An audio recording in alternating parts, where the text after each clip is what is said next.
बड़े डिस्कशन से इतने लोगों के साथ चर्चा करने के बाद हमने अपनी रिपोर्ट दिया। किरण रिजिजू जी ने सदन में कहा कि हम चाहते तो जो बिल हम अमेंडमेंट करके लाए थे उसको पास करा लेते। खुद हम चाहते थे कि एक ट्रांसपेरेंट बिल बने, पारदर्शी बने। किसी कानून को बनाने में इतनी बड़ी प्रक्रिया आजादी के बाद पहली बार हुआ। अगर असंवैधानिक कानून था तो देश की पार्लियामेंट के फोरम पे राहुल गांधी को क्लॉज बाय क्लॉज कहना चाहिए था कि ये जो अमेंडमेंट हो रहा है उसमें ये जो सेक्शन है वो सेक्शन असंवैधानिक है। तो या तो उन्हें नॉलेज नहीं, उन्हें ज्ञान नहीं है कि वक्फ के संशोधन में जो क्लॉज बाय क्लॉज कहना चाहिए था कि ये जो अमेंडमेंट हो रहा है उसमें ये जो सेक्शन है वो सेक्शन असंवैधानिक है।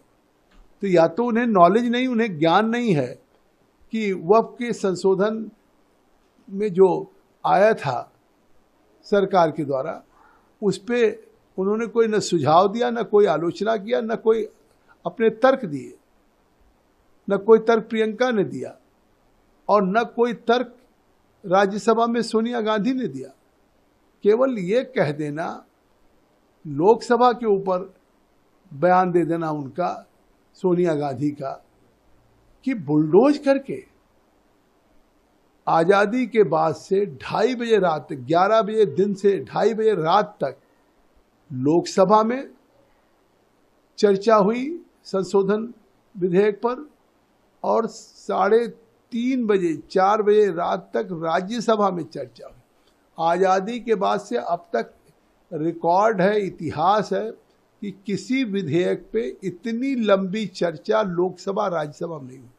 तो इतनी चर्चा के बाद लोकसभा और राज्यसभा में देश के महाराष्ट्र हो, गुजरात हो, तेलंगाना, कर्नाटका, तमिलनाडु, असम, वेस्ट बंगाल, उड़ीसा, यूपी, बिहार, इतने राज्यों में ज्वाइंट पार्लियामेंट्री कमेटी गई। इतने लोगों से consultations, discussions, exchange of views, इतने विटनेसेस से मिले। इस्लामिक स्कॉलर हों, वाइस चांसलर हों, हर स्टेट के बार काउंसिल के लायर्स हों, फॉर्मर जजेज हों, all India Muslim personal law board से लेके जमायत उलमा हिंद से लेके ज़कात फाउंडेशन से लेकर के तमाम मुस्लिम तंजीम से, पसमानदा महासमाज से, मुस्लिम मंच से, कितनी तंजीम से मिले। इतने बड़े डिस्कशन से इतने लोगों के साथ चर्चा करने के बाद हमने अपनी रिपोर्ट दिया।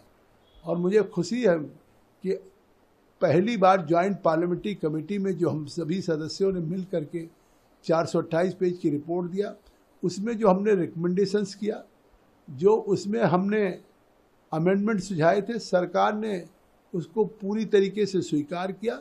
और जो पहले 8 अगस्त को विधेयक लेकर के आए थे, सरकार आई थी, और जब हमने जो रिकमेंडेशन दिया फिर सरकार ने उसके अनुरूप अमेंड करके इस बात को श्री किरण रिजिजू जी ने सदन में कहा कि हम चाहते तो जो बिल हम अमेंडमेंट करके लाए थे उसको पास करा लेते। हमारा लोकसभा राज्यसभा में बहुमत था, लेकिन खुद हम चाहते थे कि एक ट्रांसपेरेंट बिल बने, पारदर्शी बने और चर्चा के बाद बने पूरे देश की।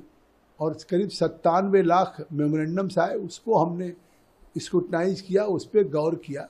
तो शायद किसी कानून को बनाने में इतनी बड़ी प्रक्रिया आज़ादी के बाद पहली बार हुआ।